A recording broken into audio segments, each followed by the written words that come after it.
Red Bull sits at the center of a full-scale driver's revolt after the Japanese Grand Prix. Max Verstappen finished 8th at Suzuka on a track he once owned with 4 straight poles. He called his car almost impossible to drive and waved a rival past on the straight in a moment that went viral within minutes. The 4-time champion now sits 9th in the standings after 3 races. Something has broken inside the team that used to scare everyone else on the grid. The new 2026 rules delivered a 50-50 power split and tripled the MGUK output to 350 kilowatts, while dropping the MGUH entirely. Mercedes turned those changes into a clear advantage. Kimi Antonelli took pole and the win, while Verstappen was over 1 second slower in qualifying.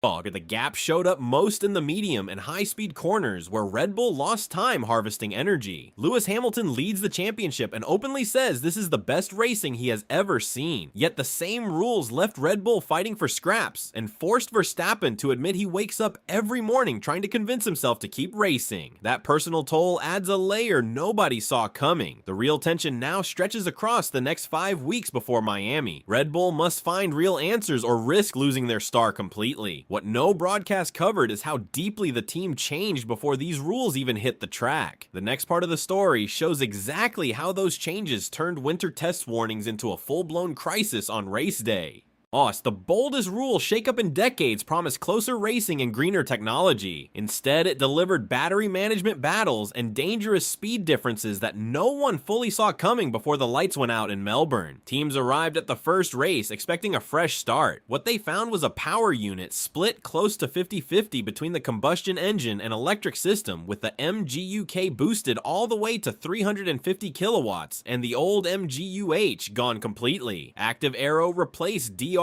so wings could open on straights for speed and snap shut in corners for grip. Smaller, lighter cars ran on sustainable fuels. On paper, it looked perfect. In reality, it changed how drivers attack every corner. Paddock insiders noticed balance problems right from winter testing, yet most hoped setup tweaks would fix them. The data told a different story once racing started. Cars now harvest energy at higher speeds through medium and fast turns, which forces earlier braking and costs precious lap time. 1 full second per lap disappeared in those sections alone compared with last year. Helmut Marko, who watched for decades, said everything drivers learned in karts suddenly felt useless. The new rules shifted the focus away from pure driving skill toward clever energy use. That shift hit harder than anyone predicted and exposed big differences between teams that adapted quickly and those still searching for answers. This created the first cracks in what many thought would be an even playing field. And the complications grew when those energy differences turned into real safety risks on track. What happened next in the garages showed why one team in particular could not keep up with the pace of change. The story moves now to how Mercedes seized the opportunity while others fell behind. Mercedes arrived at Suzuka carrying the weight of high expectations after strong winter signs. Their car turned the same new regulations into a clear edge that left rivals stunned. Kimi Antonelli delivered pole position, then converted it into victory, while the rest of the field scrambled. Lewis Hamilton sits at the top of the Drivers' Championship and described the racing as the most enjoyable he has known. The W17 showed superior ability to keep harvesting energy without giving up corner exit speed. Data from sector comparisons revealed they maintained higher speeds through the flowing parts of Suzuka where others lost time recharging their systems. That 1 second advantage per lap became the difference between fighting for wins and fighting for minor points. Hamilton fans finally have the kind of consistent pace they waited for in recent seasons. The team proved the rules could reward smart engineering rather than just raw power, yet this success only underlined the gap elsewhere on the grid. Red Bull brought a major update package to Japan with new side pods, revised floor, and fresh engine cover. It delivered almost no measurable gain. Their rookie teammate Isaac Hadjar reached Q3 and started ahead of his experienced partner on a circuit known for favoring experience. The contrast could not have been sharper. Mercedes turned the 50-50 power split and active aero into a weapon. Red Bull watched their car refuse to rotate properly in the middle of corners while delivering surprise oversteer on entry. Tire wear also climbed faster than expected, which forced extra pit stops and lost positions. The gap between the front and the rest grew larger with every session. Championship implications became obvious after just 3 rounds, with Antonelli and Hamilton pulling clear. This left Red Bull facing questions that went far beyond setup changes or small upgrades. race. The problems ran deeper into the very people who once built their dominant machines. Key people who built Red Bull into a powerhouse started leaving at a worrying pace long before the 2026 season began. Adrian Newey, the most successful designer in F1 history, headed to Aston Martin. Christian Horner lost his role as team boss in July 2025. Helmut Marko stepped away into retirement after years of influence. Jonathan Wheatley and strategy chief Will Courtney both moved to rival teams, while head mechanic Lee Stevenson joined Audi. Even Verstappen's longtime race engineer Michael Manning departed in December 2025. Then just days after Suzuka, another quiet but telling exit hit the headlines when mechanic Ole Schack, who had worked directly with Verstappen since the Vettel days, decided to step down. He pointed to a noticeable shift in the working atmosphere inside the factory. Inside Milton Keynes, the data from winter testing had already flagged serious balance issues with the new car concept. The departures meant fewer experienced hands were left to solve them.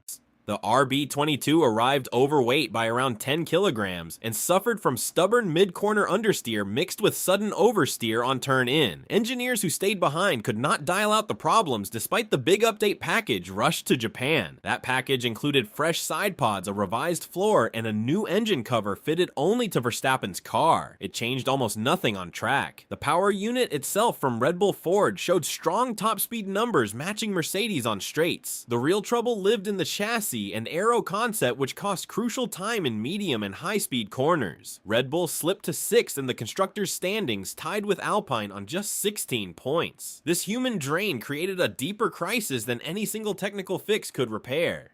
The team that once dominated now faced fundamental questions about its direction. What happened on track across the opening 3 races turned those private garage worries into public results that shocked the paddock. The next part of the story lays out exactly how the meltdown unfolded race by race. Melbourne delivered the first warning signs when Verstappen crashed in practice and started from the back. He fought his way up to 6th place, but the effort left him drained. The soft tires lasted only 7 laps before they fell apart, and the car felt heavy and unpredictable from the opening laps.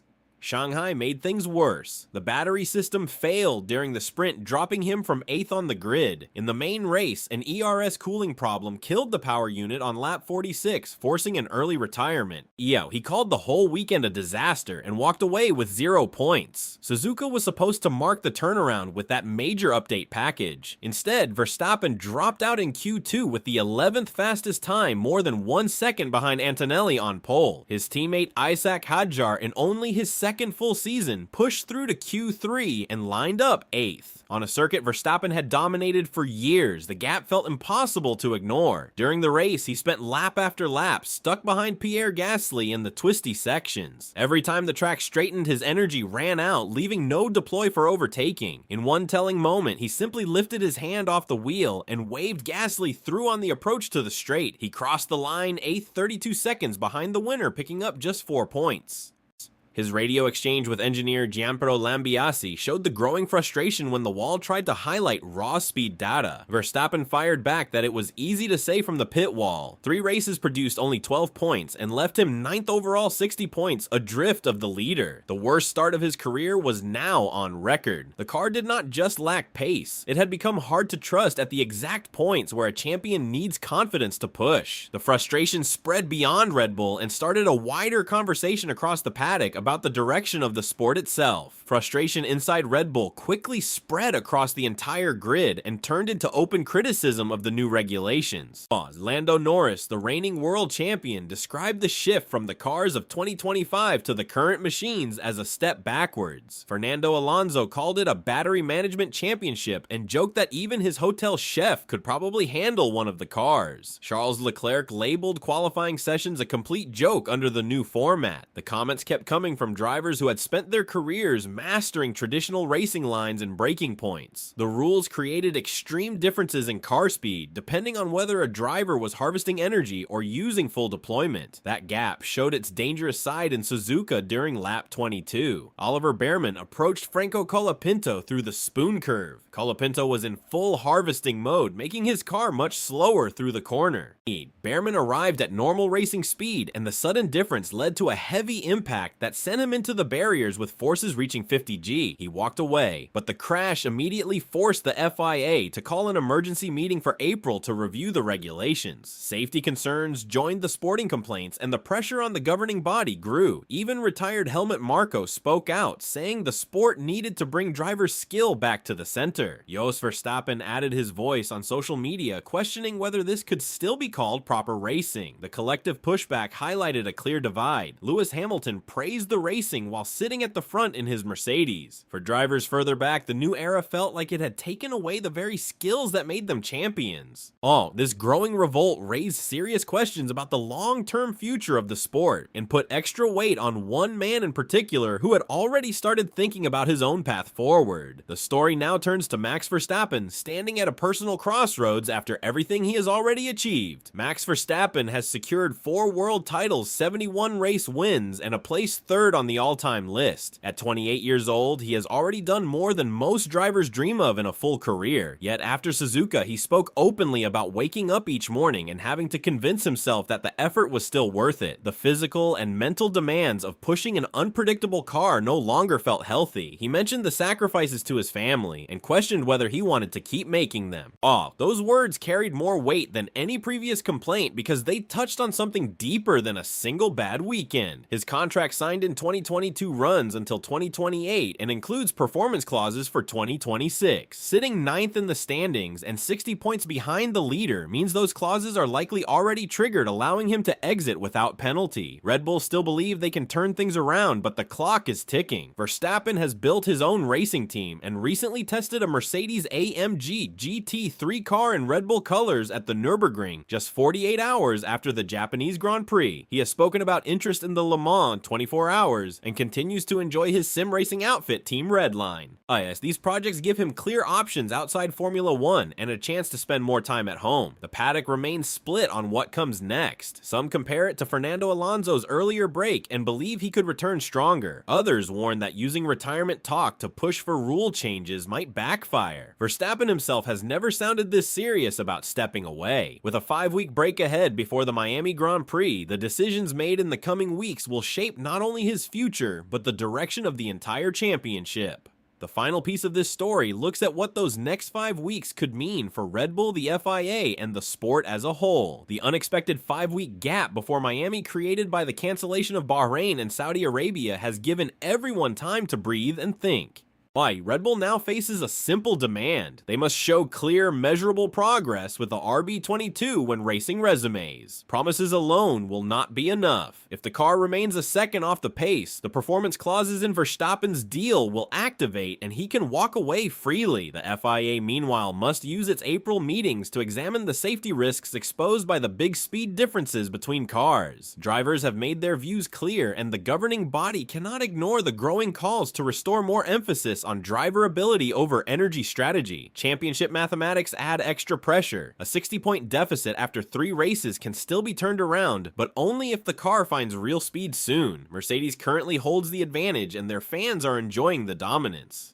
Yet the wider grid knows that losing Verstappen would remove one of the sport's biggest drawing powers. The question planted at the start now moves toward an answer. Will the new rules force the 4-time champion out, or will the sport adapt quickly enough to keep him fighting at the front? In the coming weeks, the paddock will discover whether this technical revolution strengthens Formula 1 or risk breaking the very driver who defined its last dominant era. The next chapter starts in Miami, and the stakes have never felt higher.